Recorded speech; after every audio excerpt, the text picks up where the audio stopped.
right, so I just finished up a solitaire playthrough video of this game. This game is called The Battle of Mackinac Island, designed by Matt Kelly and published by SNAFU Design.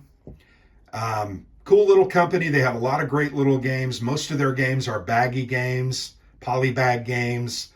This is entry number 1 in the Pocket Battles series, and it's designed as a 1 to 2 player game.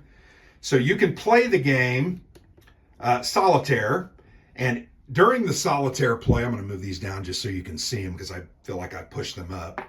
In the solitaire game, you're going to play as the Americans, attacking the fortifications here, defended by the British and their Menominee Indian allies. The game is a 10-turn game.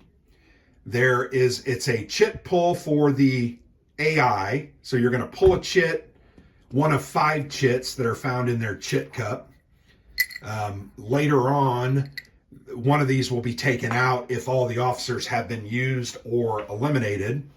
And then it's going to be 4 chits. But the game has a fairly simple sequence of play. The sequence of play is the American player. And before I go there, I need to explain to you what the Americans are trying to do. So the Americans have 10 of these American troops counters, and they spread them out between these various positions here, found at the bottom of the map. Sorry, I should have set this up before I started the recording.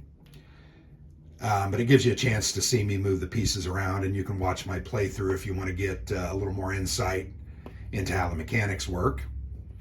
But the Americans are going to start with 10 American troops down here at the bottom. You can set them up any way that you want. I've got 6 on the right, or the right wing, and then I've got 4 on the left wing. And there's a strategic reason for that. I think strategically you're going to want to put more 6 on one side or the other and then go for either of the woods. You really can't afford to go for both. You just don't have enough time.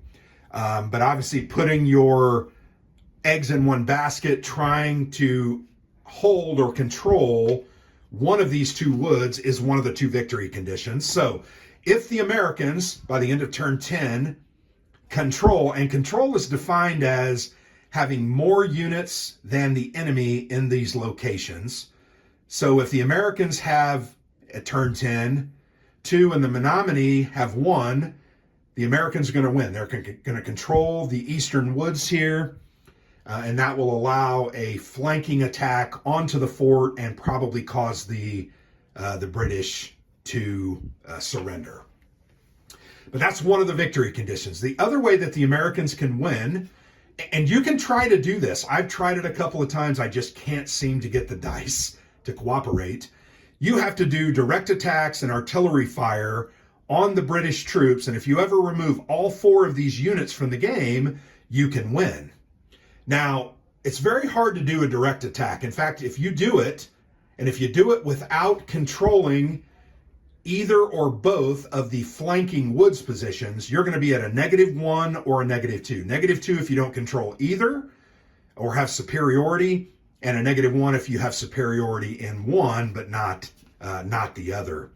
So you're going to roll a 6-sider, and you only are going to score hits basically on a 5 or a 6. So if you're rolling at a -1 or a -2,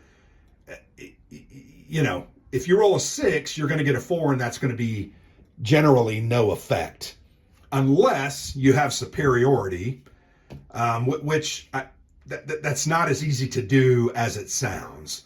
But you're going to have to use your generals or your leaders smartly to add modifiers to your attacks or moves to get to that position. So that's the way you're going to win this game. It's going to be won by, once again, controlling either of these 2 woods at the end of the game, or killing and removing all the British units, not the Menominee, but the British. So the American player in the solo mode is going to choose from 4 available actions, and then they get 1 special action 3 times. You can't do them all 3 in the same turn. You have to spread them out, but that's an artillery shot. Your actions are move to the wings, so you can move units from here to here or here to here, vice versa. You've got this chit that says move to wing, and you can see it has an arrow pointing right, and then on the other side it has an arrow pointing left. So you're going to choose that order. I'm going to move guys from here to here. The reason you would do that, because you're going to lose if one of these two areas is ever devoid of American troops. So let's say you've moved, and once again, I wouldn't do this because I told you I was stacking this to go for the western woods. If I move these guys here and then the British pull their artillery fire chit and they fire and roll the right number, they can end up killing the unit that is left in this wing, and that will automatically lose you the game. So you don't want to necessarily do that. These are really here for if you ever get control here, you want to then switch and try to get control there. But that's what move to wing. You're going to kind of move guys back and forth. Action number 2 is a direct attack. I already talked to you about a direct attack. You are attacking into the British and their fortifications, being ambushed by the Menominee on the sides, very challenging. Unless you control these woods and have superiority there, otherwise you're not going to be able to do any damage to them. But that's how you do damage directly. You're going to roll, you're going to look at the combat chart. I'm going to show you that right now. So I would roll that. If I did a direct attack, I would roll it. And once again, if I don't have control or superiority in 1 or 2 of these, I'm at a -1 if I only have 1 superiority, and 2 if I don't have superiority at all. So I'm going to roll that at a -2 if I don't have superiority. And you can see, even if I roll a 6, 6 minus 2 is a 4, there's no effect, and I don't have superiority. So superiority is one of those concepts that you need to understand and get. It's hard to get, but you got to keep working at it. But direct attack is a way, because let's go back to the results there. If you have superiority in at least 1, and maybe you're using a leader and you roll a 6, your +1 leader cancels out your -1, you're going to remove 2 British or Menominee units removed. So you get a choice. And if you're going for the auto win of killing all the British, you probably want to remove 2 British if you roll that well. Or if you're trying to thin out the Menominee and want to continue to get control of these, you're going to remove them from that central position so that they can't attack you. So that's direct attack. The next one is simply move to the woods on either side, the eastern or the western woods. You're literally going to roll a d6, add a +1 if you're using a leader, and then you're going to consult the movement chart here. Move to the woods, you can see that. If you roll a 1, no Americans move, but 2 Menominee move to the same woods as chosen by the player. The cool thing about this game is Matt did a lot of research, and this Battle of Mackinac Island, the Americans were absolute idiots. And I'm an American, I can say that. They basically attacked up and down the coast on Lake Superior for like a week, basically announcing their presence, taking away the element of any surprise, and then tried to directly assault this fortification. Because of that, the Menominee were very much prepared. The British were ready. They ambushed them, killed several of their people, and made their attacks completely ineffective. But that is reflective in some of these actions. So if you roll a 1, 2 Menominee are going to move and no Americans move. On a 2 to 5, you're going to move 1 American to the woods that you chose. But then you're also going to move a Menominee to that same woods. So basically, I rolled a 3, you get to move 1, but then they're going to move in as well. So now nobody has superiority. But if you roll well, roll a 6, and then if you add +1 for a leader and you roll a 5, you get a 6. You get to move 1 or 2 Americans, which you're going to almost always choose 2, unless you don't have them.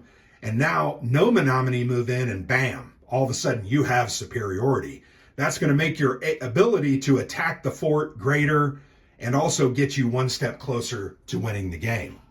The fourth and final order that we will review is attack the woods, and you can do it either side. But when you play attack the woods, you're going to roll a d6 and consult the combat chart. Uh, let's say the Americans rolled a 4 and they had superiority here. Well, to attack the woods, you got to have enemy units in there. So let's assume we have 2 American troopers and 1 Menominee. I'm going to go ahead and roll the die. And we're using I used a leader as well. So I rolled a 3. That's going to become a 4. That illustrates the point that I was hoping to. Normally a 4 is no effect unless one side has superiority.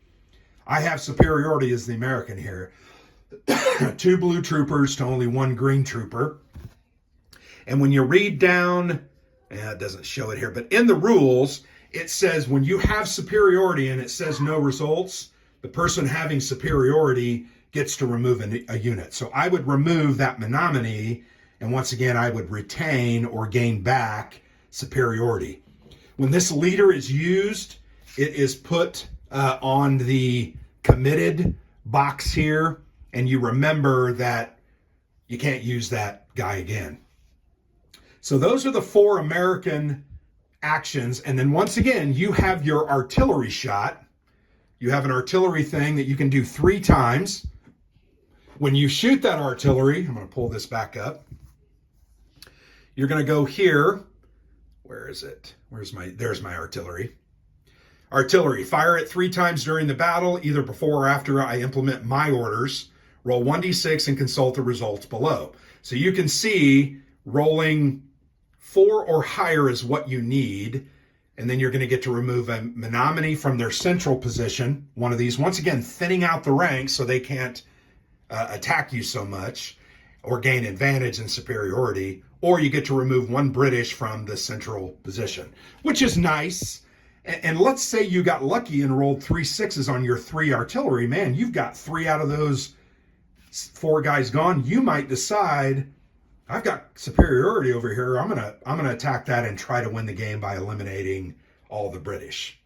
All right, so those are the American orders. So the sequence of play is American player chooses their order, places it out. Then in the cup, you've got 5 British Menominee orders. Let's go ahead and look at each one of these. They've got an artillery order. So this allows them to fire their artillery at you. Just like your artillery, they have a results. You roll a d6 and look at the results. It's going to remove American troopers. This one is attack the woods, and it's on either side. So it's either attack the east woods or the west woods. So that's either one. They're literally going to attack from the central position into the woods, or if there are troopers and a Menominee, they're going to attack there. But in this case, they wouldn't have superiority, so that's a disadvantage to them. The next one is move to the woods. Yeah, I'm not sure why these things aren't focusing well. I apologize.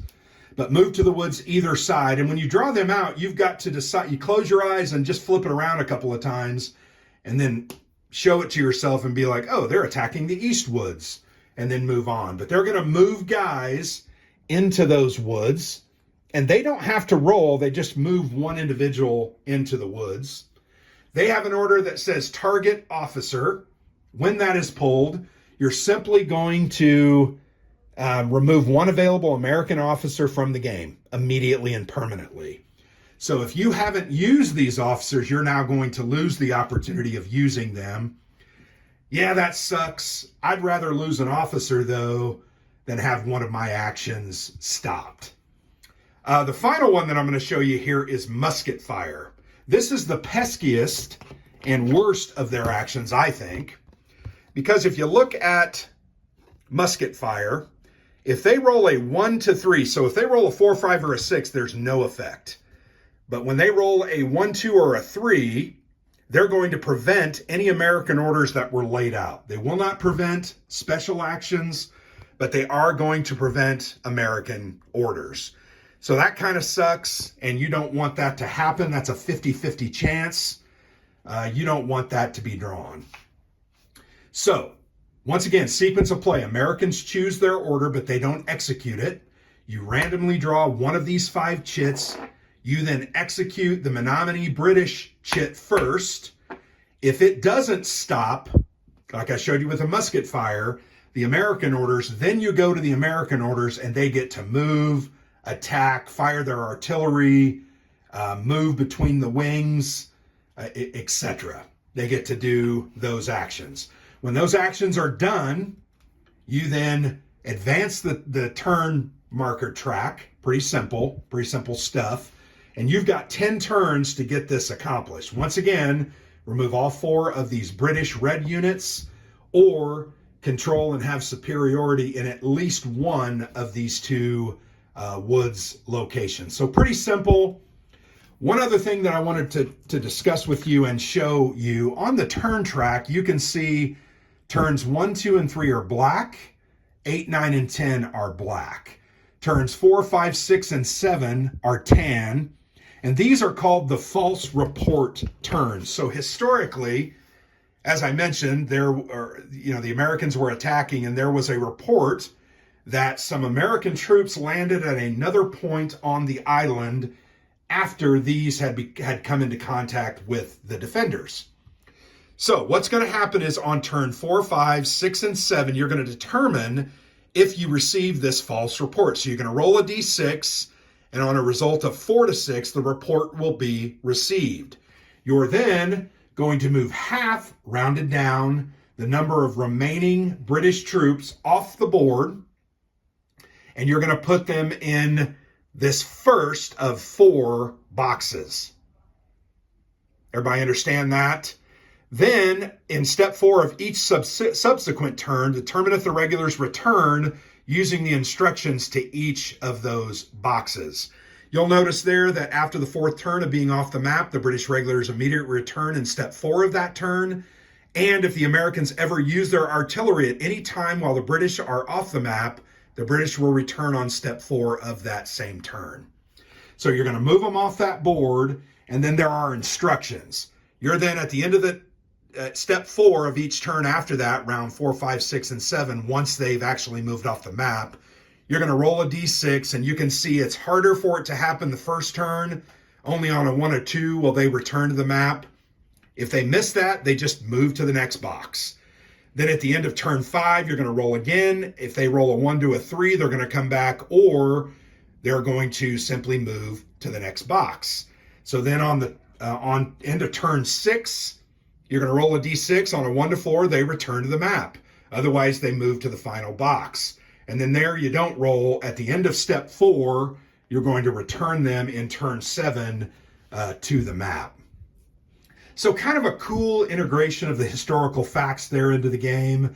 I actually want to applaud Matt for the way he did that, not only for the ambush-style tactics of the Menominee and how challenging it is for the Americans was caused basically by their command errors. Announcing their presence, doing attacks up and down the coast, then coming here and not really doing anything that was really tactically or strategically important, gave the advantage to the British. They were ready. They were out in ambush. They were ready.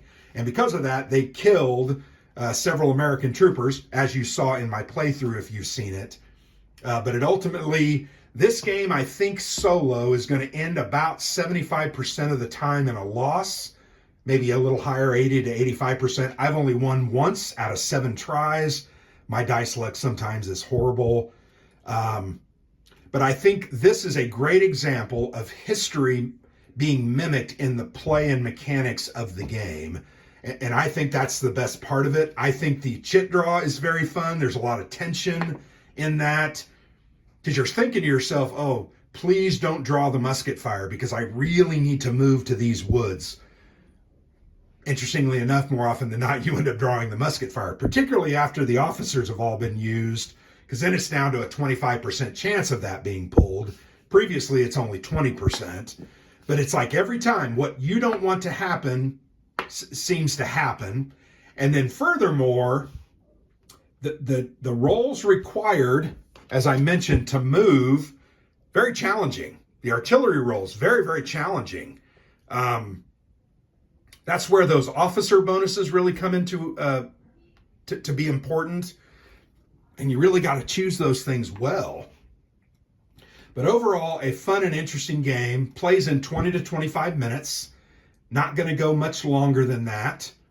I think your first play, it might be 30 minutes. I think my one concern, and it's a polybag game, these are really small. There's a lot of information on them. I wish they could have made them a little bigger, but once again, it's a polybag game, and that's the format that they wanted it to come in. I think this is an affordable product that's highly produced. Nice little card map here. These are nice counters, well made. They've got good thickness to them, and they're simple, right? You just got a little silhouette there for a British and an American, and then the Menominees. But nicely produced. I thought the cover art was very appropriate. Thought that looks really good. The art inside the rule book and on the maps and different things is also very nice. And then I think, frankly, the game plays simply and is interesting. So I liked it.